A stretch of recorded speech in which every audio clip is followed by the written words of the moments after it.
জি ভাইয়া। এই যে বাজার করেন প্লাস হচ্ছে এক হাতে সবকিছু করেন, এগুলো কিভাবে সম্ভব এক হাতে করা একটু? ভাইয়া সম্ভব হয়ে যায়, কারণ এটা দাও তো। সম্ভব হয় কারণ যদি মনে করেন বিজনেসটা তো আমার, তো কাজগুলো তো আমাকে গুছাই করতে হবে। আমার বিজনেস তো আরেকজন বুঝতে পারবে না। এই যে তো দেখেন, আপনারা আপনার অনেকে জানতে চান যে কি মসলা দিয়ে রান্না হয়।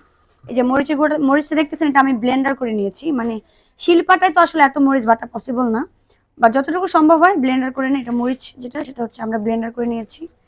তো এটা দিলে বেশি টেস্ট হয়। এটা পরিমাণটা কিভাবে বোঝেন যে ভাই এতটুকু আমি দিতে? রান্না করতে করতে আমার হাতে একটা মাপ চলে আসছে।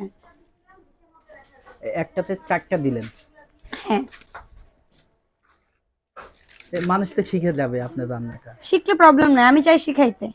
আমার এখান থেকে যতগুলো মানুষ কাজ করছে, কাজ শিখছে, কাজ শিখে আরেক দোকানে এখন কাজ করতেছে। নিচে নিয়ে আসো। তো দেখা যায় যে অনেকটাই কাজ শিখাইছে আলহামদুলিল্লাহ এই পর্যন্ত। মানে মানুষ ছোট হতে পারে, কিন্তু কাজ শিখাইছে অনেকজনকে। তো এটা আপনার বিজনেসের পলিসি নষ্ট হচ্ছে না? হচ্ছে, কিন্তু কি করবো বলেন, আমি এখন একজন মানুষকে বিশ্বাস করে রাখতেছি।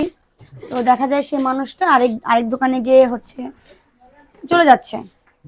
তো কাজ তো আমি শিখাচ্ছি, তাই না? তো দেখা যায় যে ওনারা আরেক দোকানে গিয়ে কাজ করতেছে। এটা খারাপ লাগে।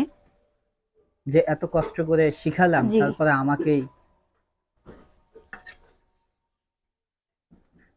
এটা কি দিচ্ছেন আপনার? হলুদ গুঁড়া ভাইয়া। এর আগে কি দিলেন? মরিচ। আমার এখানে কোনো সিক্রেট মশলা নাই।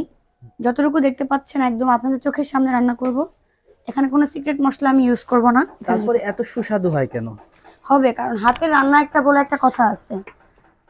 কিছু কিছু মানুষের হাতের রান্না খুব মজা হয়, তো ওর মধ্যে আমি একজন পড়ে গেছি আলহামদুলিল্লাহ। মানে টোটালি আপনার হাতের জাদু। হাতের রান্নাটা মজা হয়, এটা আমার, আমি জানি না কেন।